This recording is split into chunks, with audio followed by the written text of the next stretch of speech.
Hay fenómenos globales que la ciencia no puede explicar. Historias reales que desafían toda explicación racional. En Perú, un pequeño esqueleto se resiste a la lógica médica. Este caso es para mí muy raro, no lo he visto antes. ¿Es un eslabón perdido en la evolución humana? Creo que estamos ante una subespecie antigua de humanoide. ¿O la prueba de un contacto extraterrestre?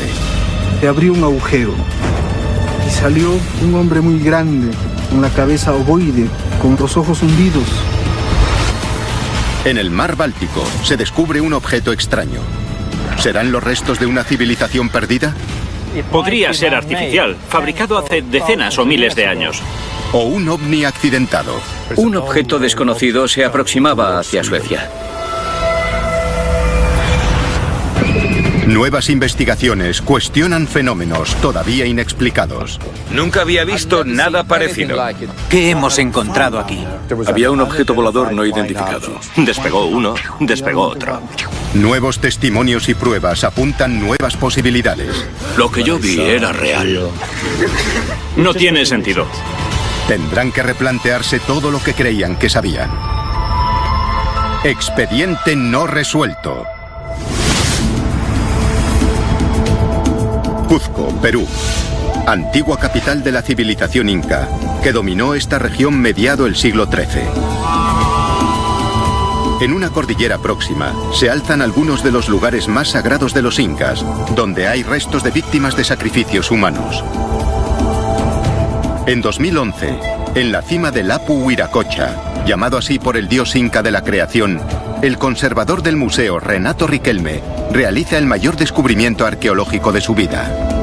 Vi un hoyo y me llamó la atención una cosa que se encontraba en el fondo, me parecía un cráneo.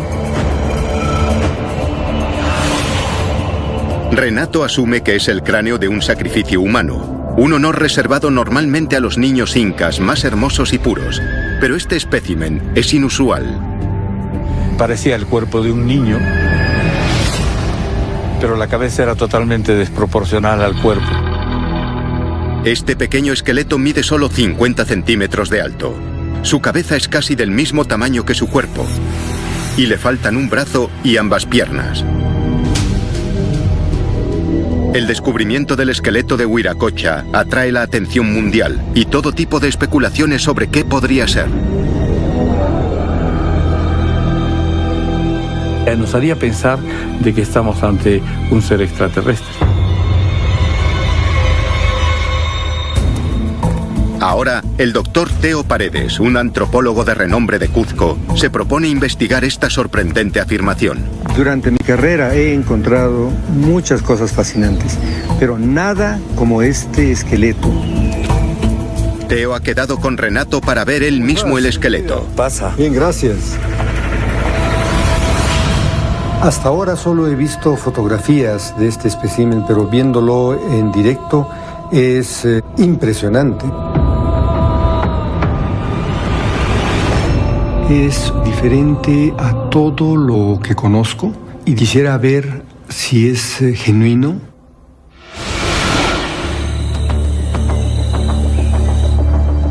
Para autentificar el esqueleto, Teo convence a Renato de que permita su análisis por vez primera por expertos médicos. En relación a la parte fisiológica de este espécimen, me parece un esqueleto peculiar, realmente peculiar. Esto es hueso real, no solamente la parte ósea, sino la parte blanda, que están momificadas. Eso significa que no puede ser ninguna cosa preparada. Esto es genuino. Una vez demostrado que es real, ¿revelará un examen médico qué es este esqueleto? ¿Qué opinión tiene usted en relación a las órbitas oculares? Esta persona ha de tener unos ojos bien protruidos, bien grandes, diferentes al resto de personas. El tabique nasal también es inusualmente pequeño, pero no solo los rasgos faciales son peculiares.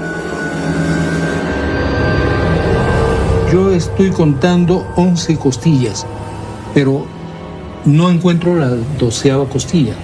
O sea, eso es absolutamente raro. El esqueleto tiene 22 costillas, frente a las 24 que son normales en una caja torácica humana. La abertura craneal o fontanela ofrece al Dr. Vargas una pista de la edad del esqueleto en el momento de la muerte. Esto es la fontanela. La fontanela existe en los niños hasta 1 año, máximo 2 años. Basándonos en el examen del Dr. Vargas, este podría haber sido su aspecto. Cabeza en forma de cono, cuencas oculares de gran tamaño y nariz chata. ¿Se trata solo de un niño nacido con deformidades terribles? Este caso es para mí muy raro, no lo he visto antes. Para intentar descubrir algo más sobre el esqueleto deforme, los restos se envían a un laboratorio adyacente donde los examinará una dentista forense. Doctora, viendo este espécimen, ¿qué me puede decir en relación a los dientes? Es un niño, se trata de un niño, ¿por qué? Porque tiene dientes temporarios. El primer molar ha hecho contacto, el segundo molar acá tiene la ausencia, entonces no podemos saberlo, ¿ya? Y viendo radiográficamente puedo apreciar de que hay coronas que se están formando, ¿no? Y entonces correspondería a la edad de más o menos 2 a 3 años. ¿Es algo más que tal vez me puede decir, incluso tal vez al sexo o género? Yo puedo decir que con respecto al sexo, que debe ser de sexo femenino, porque tiene el maxilar bastante delgado, la escotadura también es aún plana y delgada, y los huesos también son todos bien planitos y delgados, ¿no? Los dientes también son más chiquitos. El análisis de los dientes solo ofrece una cantidad limitada de información. Para averiguar más, Teo prepara muestras para la datación por carbono y el análisis de ADN, métodos infalibles de identificar la edad y sus orígenes genéticos. De momento, lo único que puede hacer el Dr. Vargas ante la deformidad es ofrecer a Teo un diagnóstico provisional. Yo estaría abogando por la posibilidad de que haya sido un niño con una hidrocefalia. La hidrocefalia se produce durante el desarrollo. Se trata de una acumulación anormal del líquido cefalorraquídeo que provoca la hinchazón de la cabeza. Hoy la enfermedad afecta a 1 de cada 1000 bebés. Si el líquido que rodea al cerebro no se drena de inmediato, puede ser fatal. La única forma de que Teo averigüe si la hidrocefalia es la causa de la deformidad es hacer una radiografía. Los signos habituales son un tamaño menor del cráneo y marcas de muescas, producidas por la incrustación del cerebro contra el hueso blando. El radiólogo Eric Flores examina los resultados. A diferencia del espécimen que venimos estudiando, donde notamos que el grosor del cráneo se mantiene de un ancho normal y no existen las indentaciones típicas de hidrocefalia, podemos concluir que esta radiografía no es de un paciente con hidrocefalia. Las radiografías demuestran que el niño no tenía ninguna otra enfermedad deformante, pero sí que hay pruebas que sugieren que sufrió una muerte violenta. El escáner muestra una fractura grande en el lado inferior izquierdo del cráneo. ¿Y usted diría que el individuo siguió viviendo posterior al trauma? Si ese individuo hubiese vivido muchos años después del trauma, habría signos de consolidación de fractura, cosa que no evidencia. Las fracturas sugieren que el crío recibió un golpe mortal, lo que estaría acorde con la práctica inca de sacrificios infantiles. Pero ese honor se reservaba normalmente a los niños más sanos. Entonces, ¿por qué este niño, con sus rasgos inusuales, era tan especial como para ofrecerlo a los dioses? Y lo ofrecieron para que retorne a uno de esos mundos de donde ha podido provenir.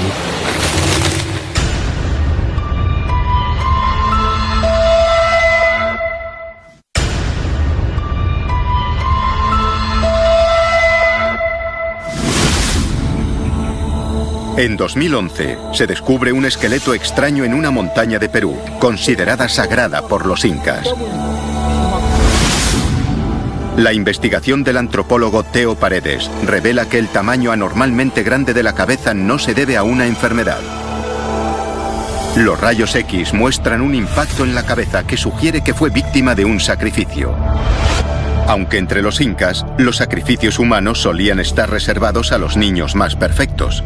Nuestra investigación sobre el caso se está poniendo cada vez más intrigante, lo cual nos está obligando a hacer otro tipo de investigación.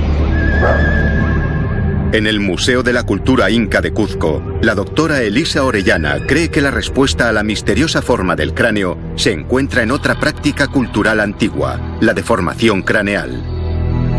Para hacer ese tipo de modificaciones en el cráneo se utilizaban instrumentos, normalmente una tablilla en la parte posterior o cintillo al medio y una tablilla acá en la parte superior.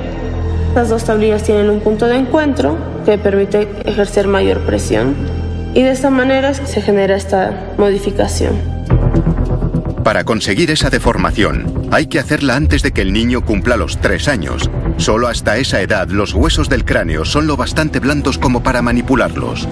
Los expertos de Perú creen que la deformación craneal se practicaba en aquellas personas con vínculos estrechos con el rey inca. Las deformaciones eran una práctica solo para un grupo especial o para élite, que permitían mostrar el poder del grupo hacia la sociedad. Los casos de deformación craneal no se limitan a Perú. Se encuentran también en culturas de tribus germánicas de Centroeuropa, entre los antiguos egipcios y en los mayas en México. ¿Pertenecerá este esqueleto a un niño sacrificado cuyo cráneo fue deliberadamente alargado?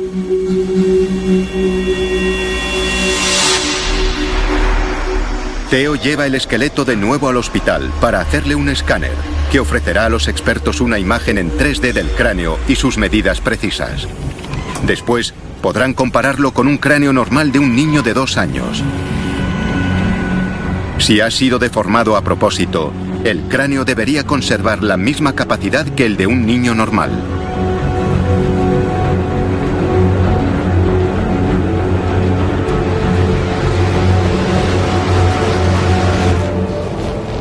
Lo que hemos podido calcular es el volumen del cráneo, que es alrededor de 169 centímetros. El tamaño del cráneo es mucho más grande de lo que uno podría esperar. El volumen es un 50% mayor que en un cráneo normal de un niño de 2 años. No hay señales de que fuese causado deliberadamente. No parece un cráneo natural, pero con una proporción pues inexplicable. En la literatura médica, lo que he revisado, no lo hemos encontrado. Entonces, ¿qué podría explicar sus características inusuales? Brian, Theo, me alegro de verte. Un placer. El escritor Brian Forster ha realizado una amplia investigación sobre centenares de cráneos antiguos por todo Perú. Creo que sobre un 5% de los cráneos alargados que he visto en Perú son naturales. Creo sinceramente que nacieron así. Quiero enseñarte algo. ¿Qué te parece? Theo quiere saber si el esqueleto de Wiracocha guarda relación con esos cráneos. Es un cráneo increíblemente alargado. Hay muchas similitudes en lo que a proporción se refiere entre el que me muestras y este de Paracas.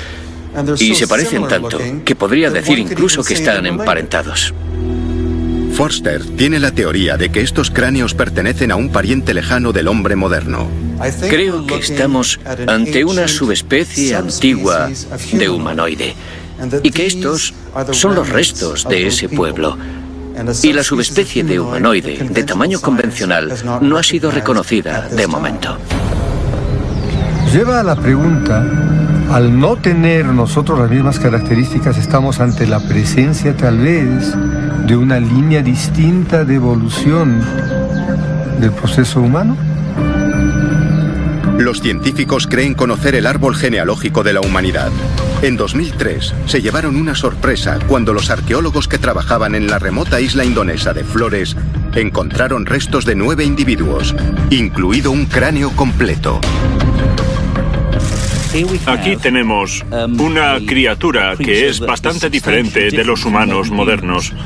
Es una especie totalmente nueva. El equipo identifica una combinación de rasgos antiguos y modernos que creen que pertenecen a una especie perdida de humanoide extinguida hace unos 13.000 años.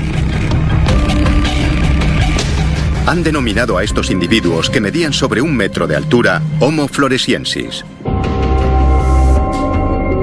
Son los parientes más recientes del ser humano que se han descubierto. Entonces, ¿es posible que el esqueleto de Wiracocha sea un ejemplo de otra nueva subespecie? Para responder a esta pregunta, Theo necesita los resultados de los análisis de carbono 14. Hemos recibido material que parecía razonable para producir una buena datación por radiocarbono. La hemos pretratado para eliminar contaminantes y, tras extraer el carbono y tomar mediciones, hemos determinado que la edad se sitúa entre el año 1275 y el 1390. Esto significa que el niño murió en el siglo XIII, 200 años antes de la llegada de Colón a América. Lo que podemos concluir es que se debe más a un sacrificio, más allá de estar ante la presencia de un espécimen raro o de una manifestación de una subespecie. Con casi 740 años de antigüedad, se confirma que el esqueleto es inca primitivo y por lo tanto es poco probable que sea una subespecie de humano, puesto que su descubrimiento seguramente ya habría sido documentado. Theo también ha pedido el análisis de ADN. Los resultados confirman que el laboratorio ha obtenido ADN mitocondrial, lo que indica que la madre es humana. Pero no han podido identificar qué especie es responsable de la paternidad. Lo que sí sorprende es que solamente hemos podido tener información de la parte materna y no de la parte masculina del padre. Esto nos haría pensar, podría ser un híbrido, pero un híbrido ¿con quién? Si no es humano, tendría que ser con alguna otra especie y no necesariamente es de este planeta. ¿Podría tratarse de un híbrido humano extraterrestre? Sorprendentemente, hay un aspecto de la antigua cultura andina que respalda esta idea.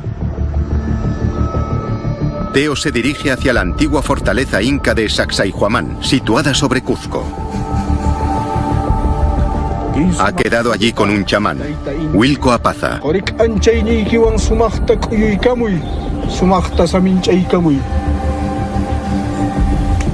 Wilco comparte con Theo una leyenda que se ha transmitido de generación en generación durante miles de años. Cuenta la llegada a la tierra de un ser conocido como orejones. Los primeros días en la tierra habían unos hombrecillos llamados los gentiles. Un día de esos, cuando hubo un eclipse,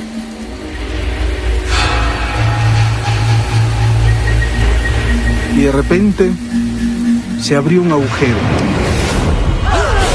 y salió un hombre muy grande,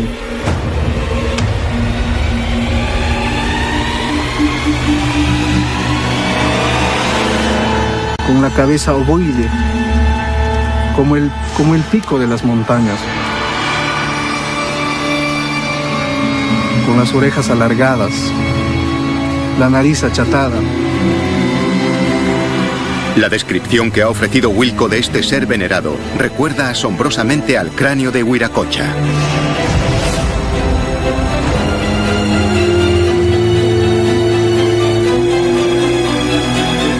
¿No será acaso tal vez que este mito nos está narrando una historia de parientes lejanos? Y podría haber otra conexión entre orejones y el esqueleto. El periodista local Dante Ríos cree que la montaña que hay frente a Wiracocha, donde Renato encontró el esqueleto, alberga una pista importante. Te voy a mostrar estas fotos que fueron tomadas por la Fuerza Aérea Peruana hace aproximadamente 30 años. La fotografía muestra un dibujo gigante o geoglifo que cubre la cima de la montaña. Ahora, lo curioso en esto es que estamos viendo la cara, un rostro de un ser.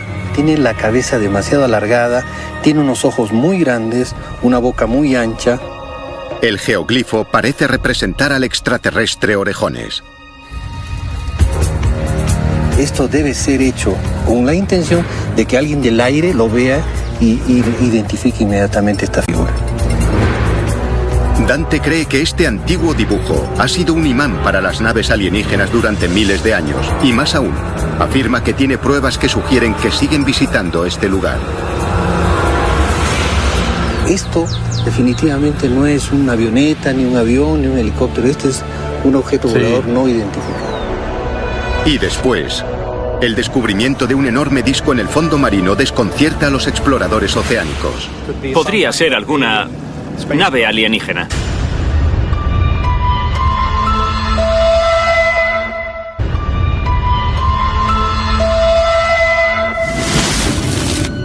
El descubrimiento de un cráneo inexplicablemente grande, con ADN sin identificar, sugiere una posibilidad extraordinaria. Esto nos haría pensar, podría ser un híbrido.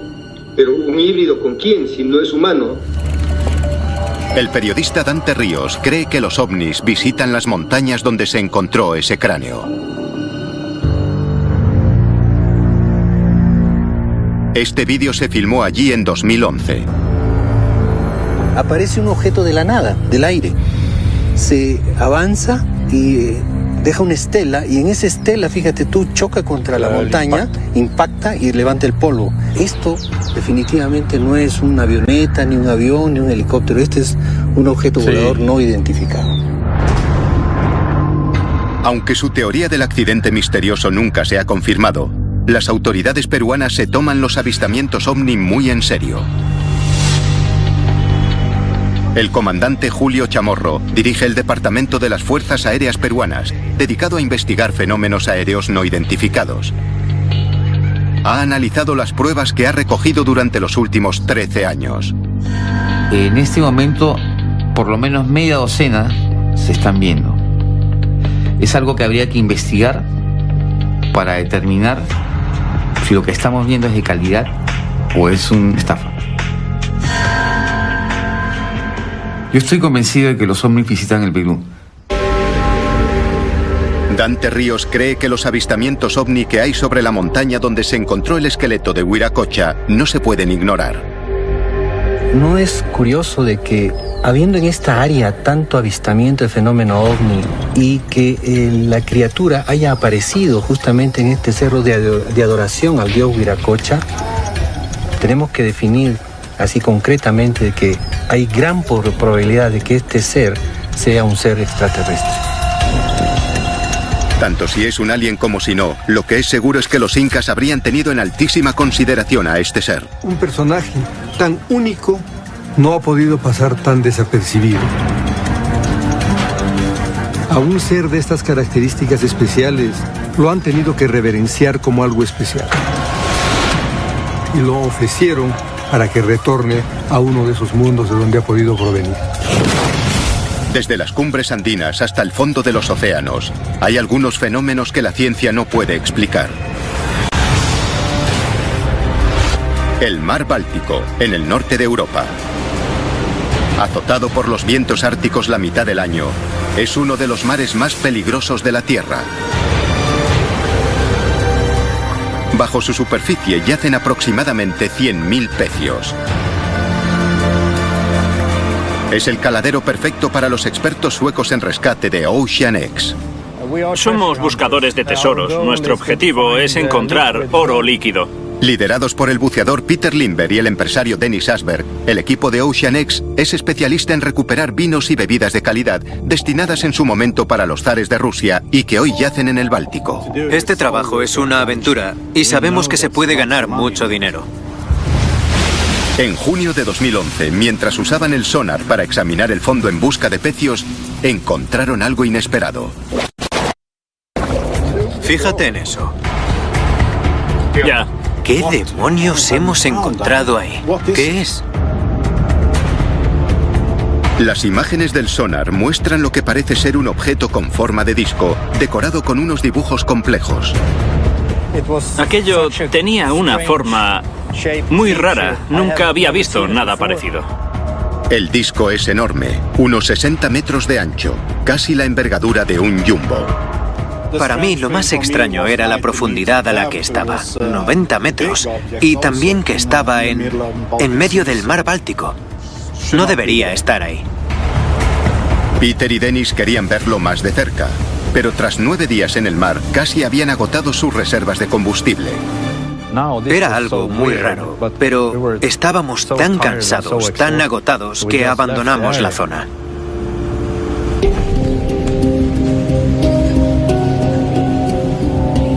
De vuelta en tierra, repasan los escáneres minuciosamente. El objeto no se parece a ningún otro barco hundido que hayan visto antes. Este objeto mide 3.000 metros cuadrados, así que no puede ser parte de un avión, de un submarino o de un barco. Es demasiado grande. Desconcertados, deciden hacer lo único que los buscadores de tesoros nunca suelen hacer: compartir sus hallazgos con el mundo. Hemos decidido contarlo porque no sabemos qué hemos encontrado y necesitamos ayuda. La imagen del sonar rápidamente llama la atención de la prensa. Unos cazatesoros marinos dicen haber encontrado algo que describen como una nave espacial accidentada.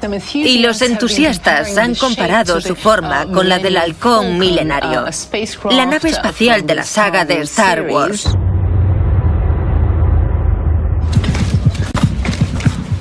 Con más ganas que nunca de identificar el misterioso objeto, Ocean X organiza una segunda expedición. La gente hace todo tipo de suposiciones. Nos han dicho que podría ser alguna nave alienígena, pero no podemos estar seguros.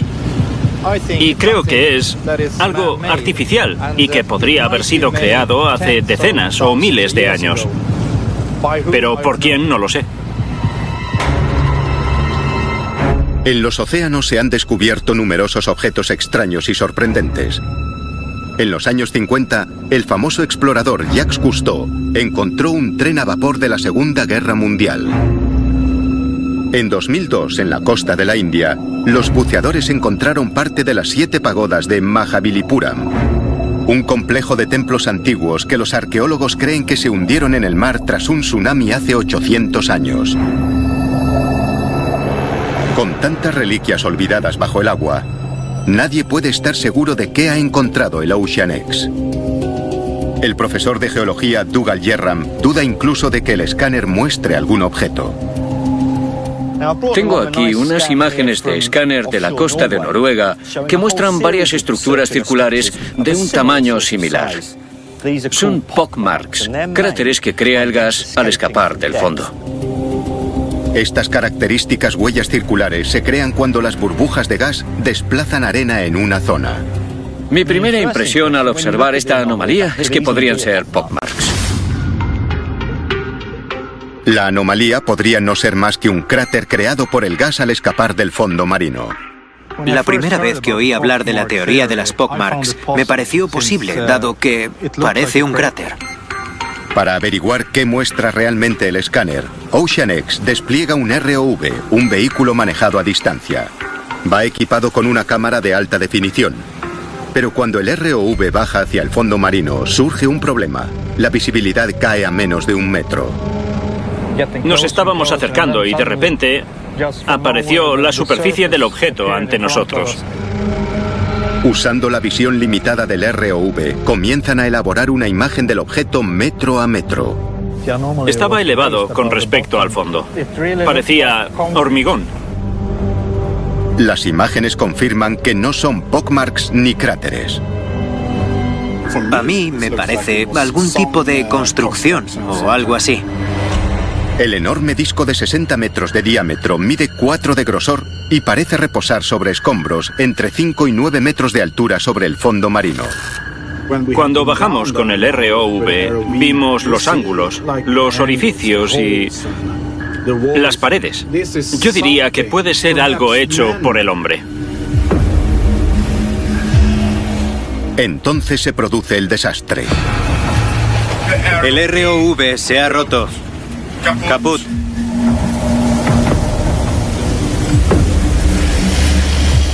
Los intentos de reparar el ROV son infructuosos.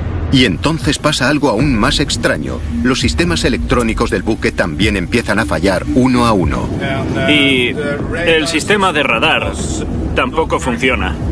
Algo había afectado a todo el equipo electrónico. Todo se averió cuando nos situamos sobre esa anomalía. ¿Es posible que el propio objeto esté afectando al equipo del Ocean X? Las rocas volcánicas ricas en hierro pueden emitir campos electromagnéticos lo bastante potentes para estropear material sensible. Sin sonar ni ROV, la única forma de que el Ocean X averigüe qué ha encontrado será enviar un buceador a recoger muestras.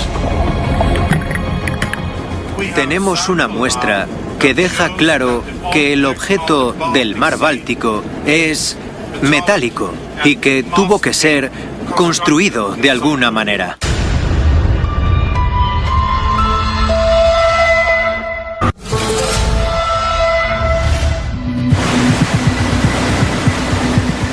Un equipo de exploración submarina, el Ocean X, investiga un extraño disco gigante que han encontrado a unos 90 metros de profundidad en el fondo del mar Báltico. Podría ser alguna nave alienígena, pero no estamos seguros. Sin embargo, la electrónica del equipo falla antes de que puedan concluir su investigación. De modo que Ocean X decide arriesgarse a enviar a un buceador para descubrir de qué está hecho el objeto. Con 20 años de experiencia, Stefan Hogeborg conoce el peligro de sumergirse en el mar Báltico mejor que nadie. Me sumergiré al triple de la profundidad normal de inmersión deportiva. Si algo no sale como debería, esto puede ser muy peligroso. Se lanza un cabo para guiar a Stefan hasta el objeto y comienza su descenso de 15 minutos.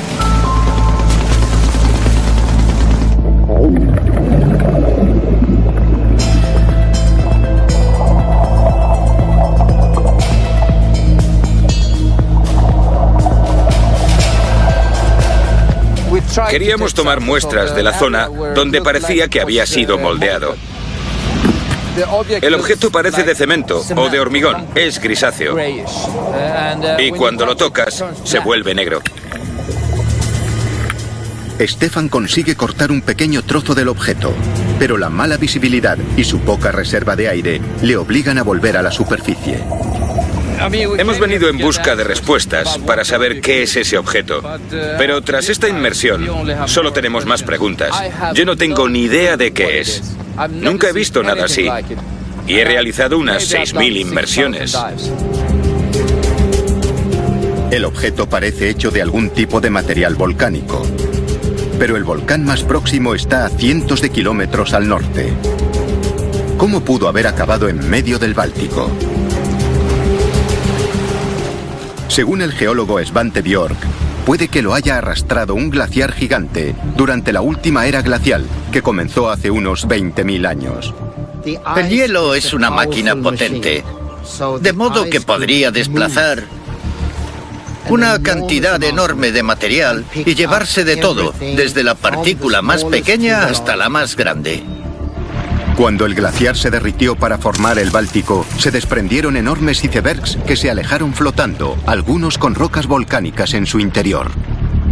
Esto es una roca gigante, diría yo, que fue arrastrada por un iceberg en los albores del Báltico. Mide unos 10 metros de largo, 8 de alto y pesa unas 1.500 toneladas. Equivale a unos 1.000 coches en peso. Esto demuestra lo que pueden transportar los icebergs. ¿Ese disco no son más que restos volcánicos con forma extraña? La muestra tomada del objeto es analizada por el Instituto Weizmann de Israel. Sus análisis indican que no es una roca corriente. Contiene concentraciones anormalmente altas de titanio, manganeso y hierro. Tenemos una muestra que deja claro que el objeto del mar Báltico es metálico.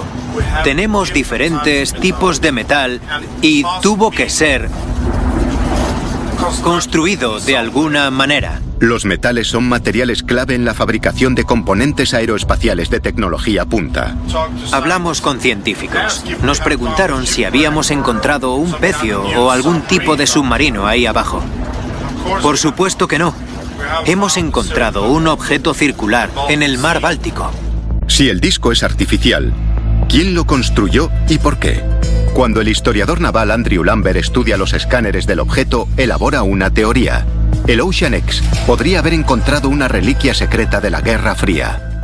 La idea de que la anomalía del mar Báltico pueda ser algún sistema de detección de submarinos o un arma es plausible. Los Estados Unidos desplegaron una línea de sonares en el fondo marino entre Groenlandia, Islandia y el Reino Unido, SOSUS, que fue efectiva durante la Guerra Fría para detectar las idas y venidas de los submarinos nucleares soviéticos por el Atlántico. Estas cosas existían. Si es un sistema de detección de submarinos instalado con el mayor de los cuidados, podría explicar los fallos en el equipo. Un estudio más detallado de los escáneres sugiere otra explicación mucho más atractiva. El objeto no parece haber sido colocado en el fondo marino. Parece haberse estrellado contra él. Tenemos una especie de huella. Este es el comienzo de la huella. Está la estela, después está el objeto y después no hay nada. El objeto parece demasiado grande para haber sido remolcado por un buque o un submarino. La huella de 1,6 kilómetros parece haber sido hecha por el propio objeto. Y no solo eso, sino que a unos 200 metros del disco hay una estructura más pequeña. También parece rara. Es más pequeña, unos 40 metros, y también ha dejado una huella. Los escáneres parecen mostrar que viajaban a gran velocidad cuando chocaron contra el fondo marino. Las huellas se originan en el mismo punto, lo que indica que los objetos podrían haber estado unidos, pero que se separaron en el impacto. Esta prueba lleva al Ocean X a formular una conclusión sorprendente. En mi opinión, esto parece el accidente de un ovni. Klas Svahn, periodista del periódico matutino más importante de Suecia, el reputado Dagens Nyheter, ha dedicado los últimos 40 años a estudiar avistamientos ovni en la región. Si nos remontamos a la Guerra Fría, hubo numerosas observaciones en la zona del Báltico. Por supuesto, la mayoría fueron intrusiones de aparatos de la OTAN y del Pacto de Varsovia. Pero hubo también muchas observaciones de las que nunca se averiguó quién estaba detrás. El relato más apasionante que ha recogido Klas es el de un piloto de caza sueco fallecido en el año 2000.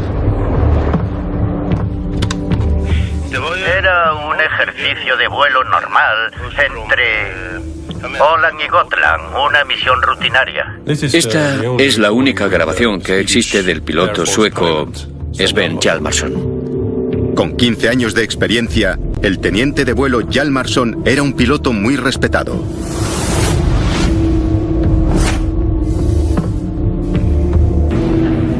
En junio de 1977, despegó de su base al sur de Suecia para un entrenamiento regular sobre el Báltico. Recibió la alerta del radar de tierra porque un objeto desconocido se aproximaba desde el este hacia Suecia. Hjalmarsson no se sorprende cuando recibe la orden de interrumpir las maniobras e interceptar al objeto. Normalmente, esas situaciones siempre se daban con los rusos. En unos minutos, el objeto es visible en su radar. Cuando llegué a distancia de alcance, mi radar localizó al intruso. No se movía, estaba parado en el aire. Le sorprende descubrir al objeto flotando sobre el mar Báltico. No puede ser otro caza de combate. Entonces, tanto el personal de tierra como Sven Hjalmarsson ven el objeto en dos configuraciones de radar diferentes. No hay duda de que veían algo real. Él me contó que vio el objeto a unos 1000 metros de altura sobre el mar en estacionario. Hjalmarsson acelera hacia él. Vuela a 900 kilómetros por hora. pero sigue viendo el objeto en su radar. Lo ve durante 15 o 20 segundos y después el objeto de repente empieza a moverse hacia arriba. Mientras el objeto asciende, Hjalmarsson acelera para intentar alcanzarlo. Enciende el postcombustor y a Mach 2, 2 veces la velocidad del sonido, asciende en una inclinación de 70 grados, persiguiendo al objeto que lo deja atrás. Hjalmarsson aún puede ver el objeto en su radar y otea frenéticamente el cielo para intentar descubrirlo. Busqué por todas partes. El radar me indicaba a dónde mirar, pero a esa velocidad ya había desaparecido. A 10.000 metros lo pierde. El objeto está ya a 40 kilómetros de distancia y vuela, según me dijo, directo hacia el espacio. Este informe de actividad ovni respalda la teoría de OceanX de que han encontrado un ovni accidentado en el Báltico. El objeto solo se vio en los radares. Ninguno pudo obtener una imagen del aparato. Pero a solo unos minutos de vuelo, un pescador polaco divisa otro ovni flotando sobre el mar Báltico. En 1982, el jefe de máquinas Mirek Malczewski y otros 5 tripulantes zarpan desde Ucka, en Polonia. Mirek está en el puente. La tripulación se ha retirado a descansar, cuando él ve algo en el horizonte. Vi una luz verde que se acercaba por el costado derecho, lo que normalmente significa que estás pasando junto a otro barco. A medida que la luz se aproxima, Mirek se da cuenta de que no es otro barco. ¡Despertad! ¡Despertad! ¡Despertad! ¡Despertad! Paré motores inmediatamente y desperté a todos. ¡Arriba! Todos vimos lo mismo.